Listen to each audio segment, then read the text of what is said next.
Selamat siang, Bapak Ibu Saudara. Kami dari tim Raya Consulting akan memaparkan suatu pekerjaan adalah penyusunan rancangan teknis terperinci untuk rehabilitasi penghubung jalan dari Seloe Aileo ke Gleno Ermera. Nanti kami akan memaparkan dengan tim yang ada saat ini nanti oleh masing-masing tenaga ahli. Untuk lingkungan akan dipaparkan oleh Bapak Dr. Insinyur Edi, dan untuk perencanaan jalannya juga akan dipaparkan oleh Ibu Dr. Ati, serta untuk penyelidikan tanah akan dipaparkan oleh Bapak Supra SDMT. Kami sebagai tim leader atas nama Sabto Budiwasono akan memulai awal presentasi ini. Kita mulai dari maksud untuk penyusunan rancangan teknis terperinci untuk rehabilitasi penghubung jalan dari Seloe Aileo ke Gleno Ermera. Perencanaan jalan yang mencakup perencanaan teknis konstruksi, perincian dan rencana anggaran biaya, serta jadwal pelaksanaan yang sesuai dengan persyaratan teknis maupun peraturan lainnya yang telah ditetapkan dan dapat dipertanggungjawabkan serta dirasakan manfaatnya bagi masyarakat. Lokasi kegiatan ini adalah dilakukan dalam pekerjaan rancangan teknis ini untuk relasi penghubung jalan dari Seloe Aileo ke Gleno Ermera dengan total panjang yang akan direncanakan adalah 17,5 km. Ini adalah lokasi rencana jalan. Kalau kita lihat gambarnya, mulai dari utara, STA awal 0, sampai menuju ke selatan ke bawah. Ini STA akhirnya 17,5 km. Pada saat rancangan ini adalah untuk existing jalan yang sudah ada adalah STA 0 sampai sekitar 7 km. Ini dengan ruas jalan yang ada 3 meter, perkerasan aspal existing, dan selebihnya belum ada jalan atau istilahnya jalan baru yang akan kita rencanakan. Di mana standar teknis yang akan kita gunakan adalah masing-masing kita ambil dari data Road Design Standard for Timor-Leste, tata cara pelayanan survei lalu lintas, tata cara perencanaan drainase permukaan jalan, tata cara survei kondisi jalan kota, tata cara perencanaan pemisah jalan kota, tata cara perencanaan persimpangan sederhana, peraturan tebal perkerasan lentur, manual perkerasan jalan, surat edaran Dirjen Bina Marga tahun 2010 yang terbaru, revisi 3. Lingkup kegiatan ini mulai dari survei pendahuluan, yang mana masing-masing survei ini kita data di lokasi masing-masing.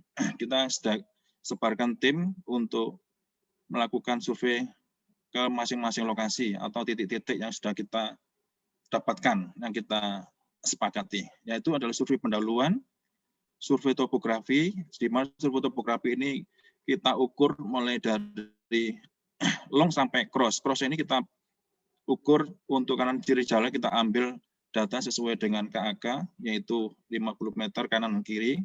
Survei lalu lintas, ini kita ambil datanya untuk menentukan kapasitas jalan, di mana kita ambil data lalu lintas yang terbesar antara 24 jam itu untuk mendapatkan data loss-nya. Sedangkan untuk menghitung pembebanan atau perkerasan jalan, kita ambil data LHR, yaitu data yang kita rata-ratakan perharinya berapa jumlahnya. Dan keempat adalah survei hidrologi, di mana survei hidrologi ini kita dapatkan untuk menghitung dimensi saluran drainase jalan, yaitu kanan kiri, dengan mengambil data curah hujan per tahun. Kita ambil di sini, kita dapatkan curah hujannya minimal paling enggak antara 8 sampai 10 tahun. Dan kita ambil rata-rata terbesar untuk perencanaan yang kita lakukan. Kita ambil data yang 50 tahun data hujannya, maksimal 50 tahun. Yang kelima adalah dampak lingkungan, di mana dampak lingkungan ini nantinya akan digunakan pada waktu ada 3 rancangan, ada Pertama adalah sebelum pembangunan, kedua adalah waktu pembangunan, dan ketiga adalah setelah pembangunan. Dampak-dampak lingkungan apa yang akan kita lihat atau kita lakukan penelitian kajian. Yang keenam adalah pendidikan tanah. Di mana pendidikan tanah ini juga kita ambil datanya kemarin dari titik STA sampai titik akhir kita rata-rata untuk membuat atau menganalisa perkerasan jalan tersebut. Di mana perkerasan jalan ini nanti akan kita lakukan dengan data yang ada, data tanah yang ada, bagaimana untuk model jenis tanahnya, dan sampai didapatkan tebal perkerasan yang diinginkan atau direncanakan. Yang ketujuh adalah ini adalah perencanaan teknis termasuk perhitungan biaya dan konstruksi, di mana ini perencanaan teknis ini sudah keseluruhan kita rancang untuk vertikal dan horizontal, termasuk untuk drainasenya. Ini merupakan sudah final, dan nanti untuk perhitungan biayanya kita juga sesuaikan dengan anggaran biaya yang, atau maksud saya untuk anggaran yang sudah anggaran yang biaya yang saat ini, maksudnya tahun ini. Untuk metodologi, pertama kita akan mulai mengumpulkan data. Dengan demikian akan kita olah data primer dan sekunder, di mana data primer ini kita dapatkan dari data langsung di lapangan untuk perencanaan geometrik, kita dapatkan pengukuran, dan LHR kendaraan kita dapatkan untuk perhitungan lintas, dan tanah lab tanah dan CPL kita dapatkan langsung untuk lab, kita ambil data di lapangan dengan data pendidikan tanah. Data sekunder dari data PU kita dapat adalah data hujan, trase hujan, data trase jalan, peta, data land use, data kondisi lingkungan, dan data kondisi lingkungan. Setelah kita olah datanya, kita dapatkan analisa datanya sesuai dengan yang kita inginkan atau kita rencanakan, maka kita dapatkan usulan desain. Usulan desain ini akhirnya nantinya akan menjadi final desain. Dan setelah final desain kita akan rancang biayanya sampai selesai. Jadwal kegiatannya adalah selama ini kita dari KAK kita dapat 4 bulan. Pertama adalah minggu bulan pertama survei dan investigasi, kedua perencanaan dan perhitungan konstruksi, ketiga gambar kerja dan perhitungan RAP, dan keempat yang terakhir adalah penyusunan laporan dokumen. Kegiatan pertama adalah kita lakukan survei topografi, adalah perhitungan atau menghitung untuk melakukan keadaan topografinya, yaitu untuk menganalisa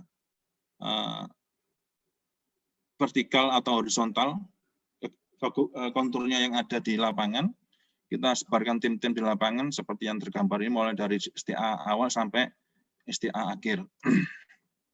Ini dokumen-dokumen untuk yang kita lakukan di lapangan, mulai dari yang existing sudah ada jalan dan sampai yang belum ada jalan. Ini kita ambil karena memang medannya, konturnya naik turun perbukitan. Ini memang ada kendala-kendala yang agak sulit dilakukan oleh tim kami, sehingga kita ambil data yang ini yang bisa sebisa mungkin, karena bagaimanapun kita juga kita untuk keselamatan tim ini juga kita utamakan. Jadi dimanapun kita bekerja, keselamatan tim kita utamakan, dan kita ambil data sebisa mungkin. Ini kita ambil data dari kanan kiri jalan di perbukitan kanan seperti ini. Setelah itu hasil topografi yang sudah kita dapatkan dari STA 0 sampai STA akhir seperti tergambar berikut. Ada banyak tikungan, kalau kita lihat di tapak trasenya ini. Ini hasil pengukuran long vertikal yang sudah saya ambil dari tipik, saya ambil data yang ada, maksudnya kita ambil data yang nanti akan dijelaskan oleh Ibu Dr. Ati, dan kemudian nanti saat ini kami mungkin Pak Edi atau Bu Ati dulu ya, atau Bu Ati dulu ya untuk menjelaskan untuk ini langsung ke pelaksanaan perencanaan di jalannya. Silakan Bu Ati.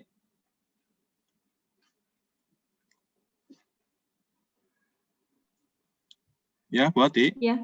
Baik, terima kasih Pak Sabto. Ya. Jadi dari hasil pengukuran long vertikal ini kita bisa lihat ini salah satu contoh saja bahwa di STA 025 ini terdapat pekerjaan galian dan timbunan yang cukup besar.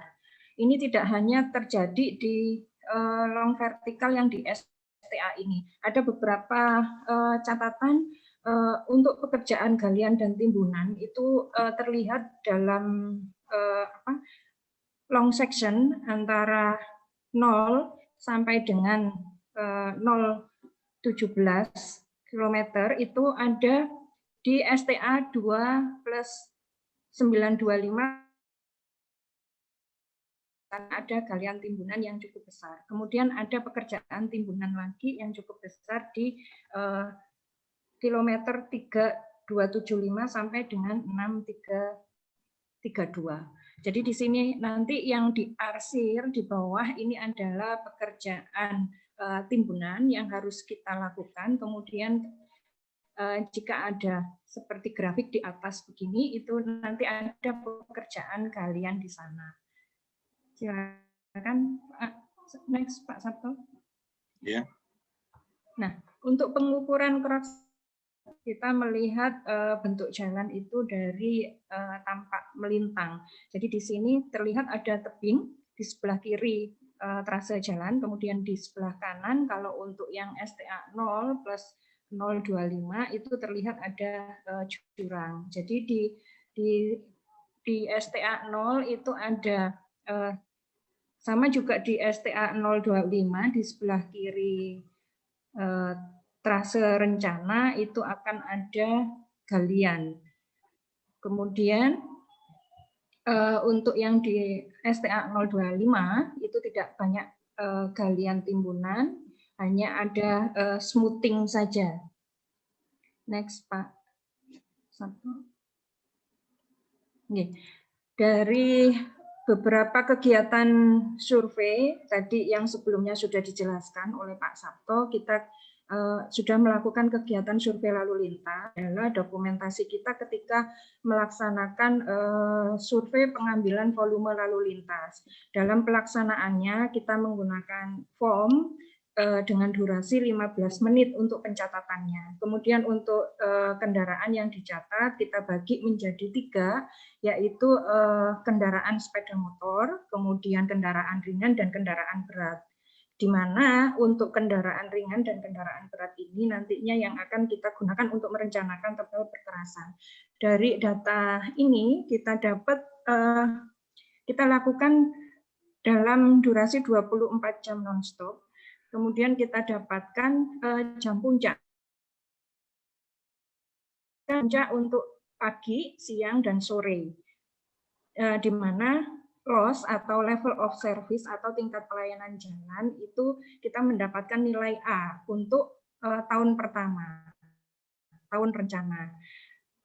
Loss ini adalah suatu tolak ukur bahwa kita dinyatakan bahwa jalan itu nanti kapasitasnya masih bisa menampung jumlah kendaraan yang ada di tahun tersebut. Kemudian nanti kita forecasting juga untuk di tahun 2040.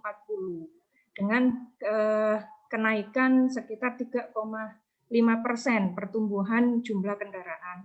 Di tahun 2040 nanti diperkirakan loss-nya adalah B. Dan untuk loss B itu kita masih dalam keadaan jalan itu baik. Artinya baik dari segi kecepatan rencana masih bisa tercapai, kemudian tidak terjadi kemacetan di sana di tahun 2040.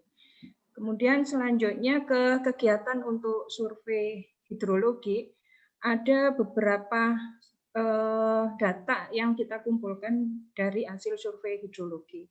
Yang pertama adalah sistem drainase existing, kemudian ada data curah hujan, kemudian kondisi sungai. Nah, dari ketiga data ini nanti kita bisa merencanakan saluran Yudit, kemudian saluran berapa debit yang bisa tertampung oleh sungai yang ada di sekitar daerah trase. Kemudian dari data curah hujan maksimum yang kita peroleh dari penangkar hujan yang ada di sana, bahwa tiap tahun itu tidak lebih dari 900 untuk data curah hujannya per tahun. Baik, tertinggi ada di tahun ke-50 nanti itu di sekitar angka 89,263. Jadi masih kurang dari 900.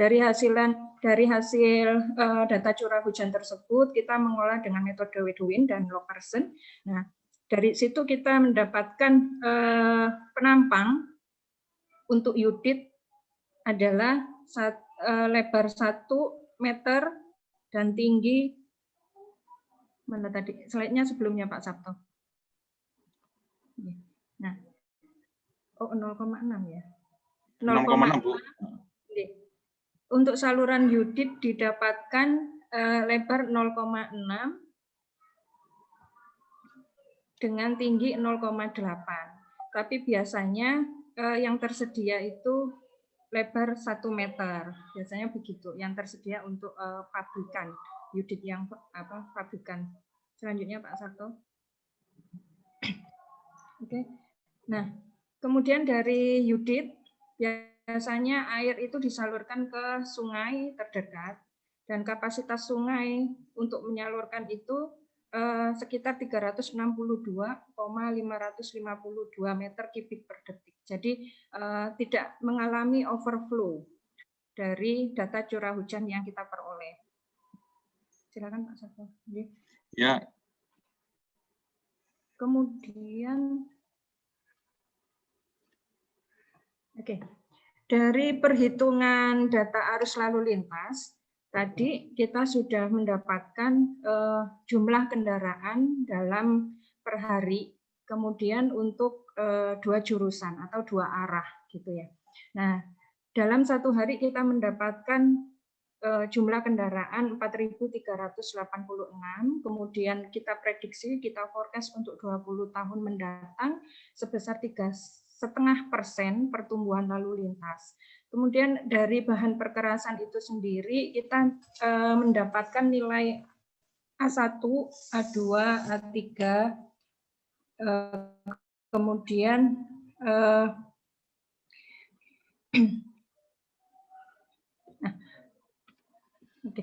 dari jumlah kendaraan di awal tadi, jumlah kendaraan yang kita peroleh di tahun rencana tahun 2020, nah kita mendapatkan jumlah kendaraan ringan sejumlah 2.718, kemudian truk 1.440, kemudian untuk truk besarnya 228. Nah kita kalikan dengan ekivalen masing-masing kendaraan, jenis kendaraan yang ada.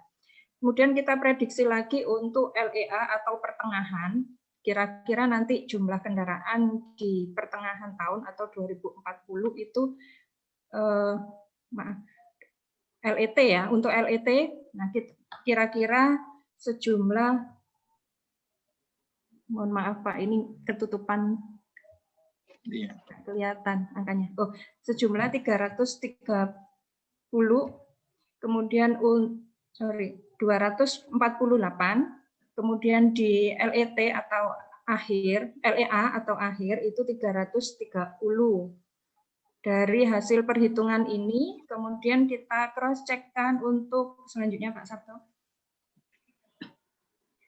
Nah, saya jelaskan untuk perhitungan untuk tebal perkerasannya, kita menggunakan data untuk CBR tanah dasar, kita menggunakan 1,2% dari hasil CBR ini, kita tarik garis, kita dapatkan bahwa DDT kita peroleh adalah 2, kemudian yang untuk IP atau indeks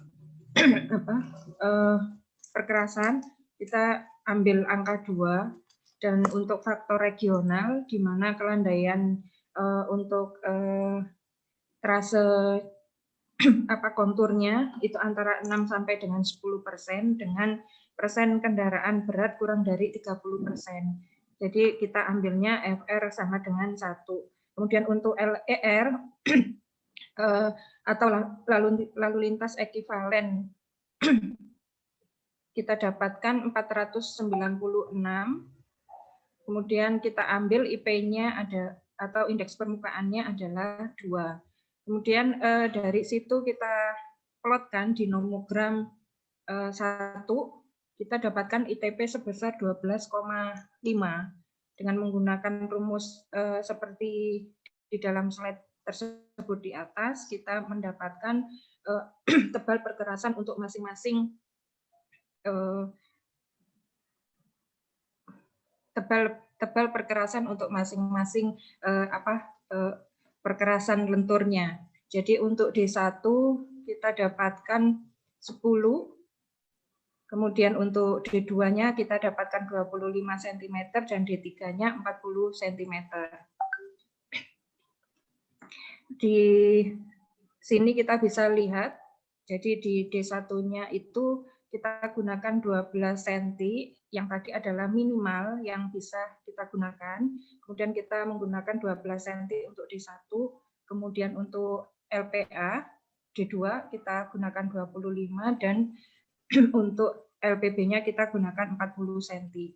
Kemudian kita bagi lagi yang untuk D1 untuk ACWC atau lapisan perkerasan yang paling atas itu 5 cm, kemudian diberikan lapis perekat, selanjutnya ada ACBC setebal 7 cm, kemudian diberikan lagi lapis pengikat, untuk selanjutnya di lapisan paling bawah ada agregat kelas A setebal 25 cm, kemudian untuk agregat kelas B 40 cm.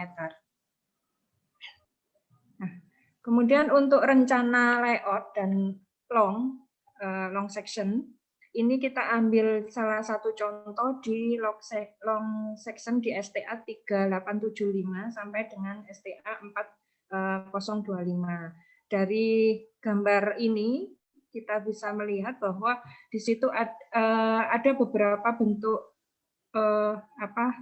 tikungan yang bisa kita gunakan untuk perencanaan long section-nya. Jadi kalau di STA ini kita menggunakan full cycle karena dia jari-jarinya lebih dari 115 meter. Kemudian kalau kurang dari 115 meter, kita menggunakan bentuk tikungan spiral cycle spiral. Kemudian jika tidak memungkinkan menggunakan jenis tikungan tersebut, menggunakan spiral. Monggo Pak Sabto, selanjutnya. Nah. Sudah. Mungkin cukup itu berarti untuk perencanaan sampai cross di detail ini. Ya. Cukup ya Bu Ati? Ya, cukup Pak. Ya, oke, terima kasih Bu Ati. Bisa dilanjutkan di lingkungan ya dengan Dr. Edi. Silakan Pak Edi.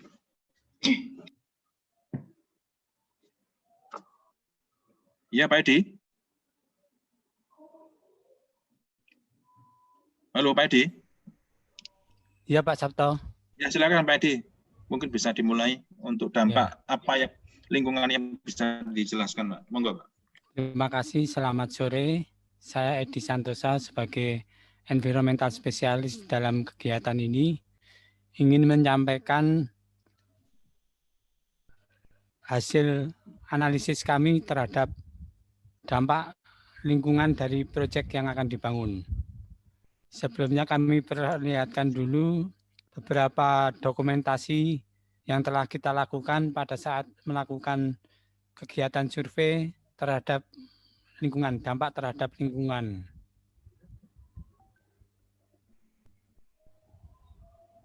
Kami telah menyusun metrik tentang skema proses pembangunan jalan dan dampaknya terhadap lingkungan. Kami bagi menjadi 3, yaitu tahap prakonstruksi, yang kedua tahap konstruksi, dan yang ketiga tahap operasi dan pemeliharaan. Pada tahap prakonstruksi, karakteristik lingkungan yang ingin kita lakukan survei adalah survei rencana jalan yang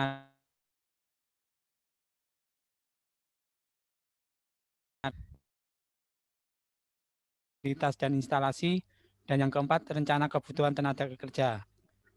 Kemudian dalam tahap konstruksi, yang ingin kita lakukan survei adalah, yang kita sudah lakukan survei adalah mobilitas alat berat dan peralatan konstruksi, penyiapan bangunan untuk kantor, pembongkaran bangunan dan jalan yang ada, penyiapan lahan, kelima konstruksi jembatan, bangunan atas dan bawah, yang keenam pengaspalan dan pengecoran jalan, yang ketujuh konstruksi jalan utama, yang kedelapan konstruksi sarana pelengkap jalan, dan yang kesembilan adalah instalasi sistem saluran air baru.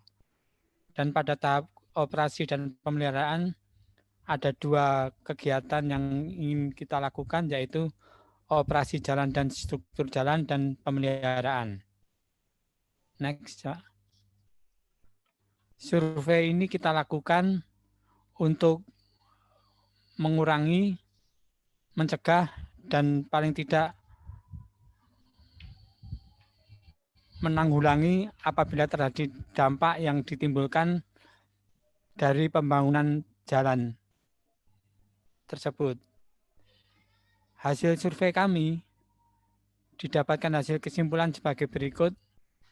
Yang pertama, pada masa konstruksi, yaitu terkait dengan pembebasan lahan, penebangan pohon dan vegetasi, terutama dalam pemeliharaan pembersihan flora dan fauna di sekitar lokasi area pembangunan.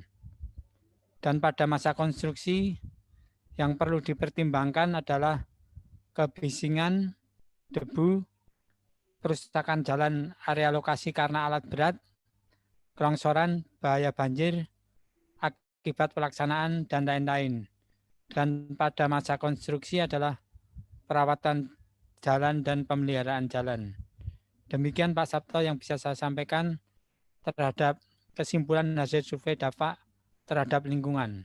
Terima kasih. Ya Pak Edi, terima kasih atas paparannya untuk dampak lingkungan yang nanti akan timbul pada waktu pekerjaan proyek ini berlangsung. Kemudian ini untuk pendidikan tanah, Bapak Supra bisa memaparkan apa yang didapatkan nantinya gunanya akan digunakan perencanaan selanjutnya.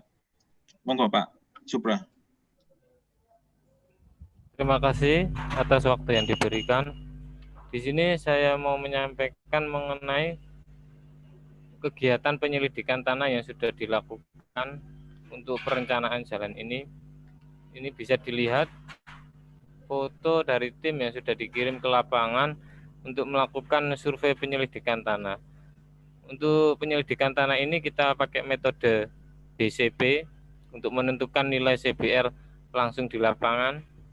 Ini bisa dilihat dokumentasi di beberapa STA yang sudah diambil sampling untuk mencari nilai CBR lapangan.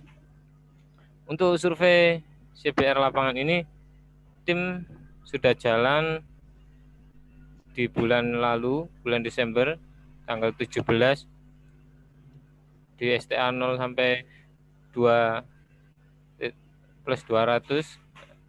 Ini tim pertama sudah jalan,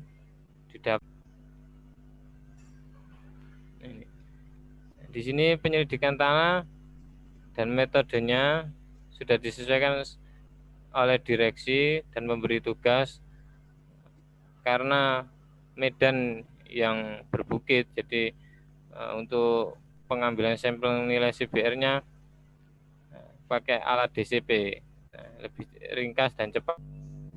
Nah, untuk nilai-nilai hasil DCP yang ada,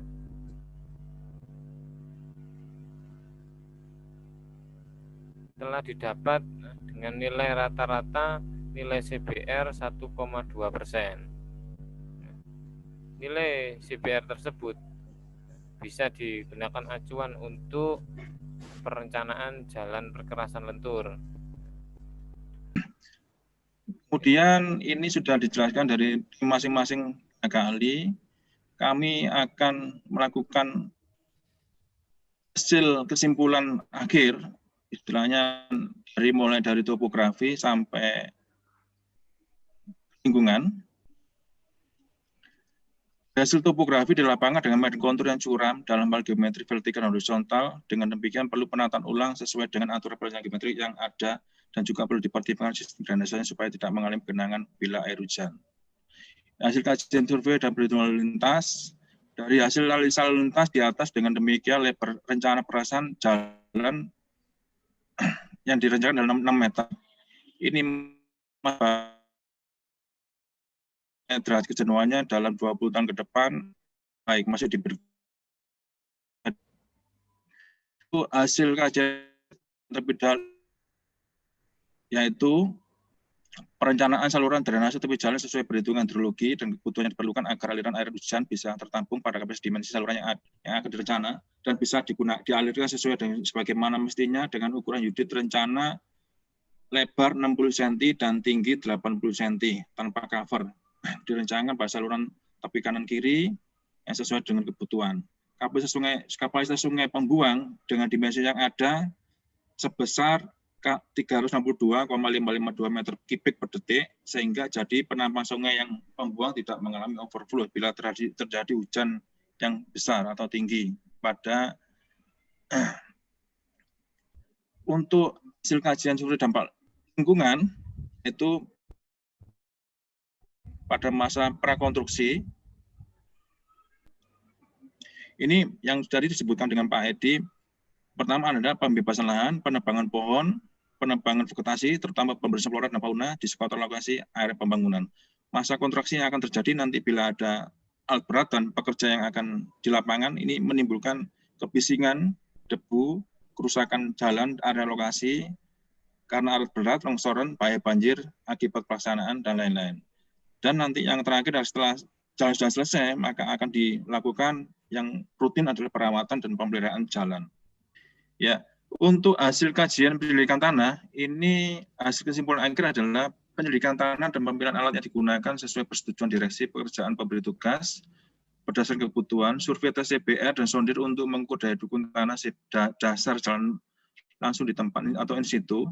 Dan hasil nilai CBR rata-rata didapatkan adalah 1,2%. Di hasil kajian untuk perhitungan perperasan didapat adalah ACBC 5 cm, ACBC 7 cm, LPA 25 cm, dan LBB 40 cm. Ini adalah tiganya adalah faktor-faktor risiko teknis yang sering terjadi pada proyek pembangunan jalan, yaitu kedua adalah terhindar dari bahaya risiko yang terjadi. Maka akan diidentifikasi untuk kecelakaan kerja dan bahaya risiko mulai dari pengukuran, galian, timbunan, pemasangan unit, pengaspalan, dan pengapalan lintas. Nanti akan kita analisa satu persatu dari potensi sampai risiko dan APD yang perlu digunakan di lapangan. Ini contoh dari beberapa APD.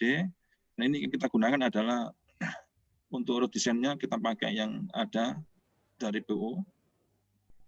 Dan untuk rancangan biaya ini kita dapatkan total adalah 17 juta dolar, 11.155,60. Ini belum termasuk cut and fill. Jadi kita kemarin hitung ini karena cut and fill-nya ini untuk keseluruhannya nanti akan kita buat di laporan akhir. Jadi ini ada pekerjaan jalan, RAB untuk pekerjaan jalan di konstruksinya aja, selain cut and fill-nya. Demikian kami bisa paparkan mulai dari awal sampai akhir dan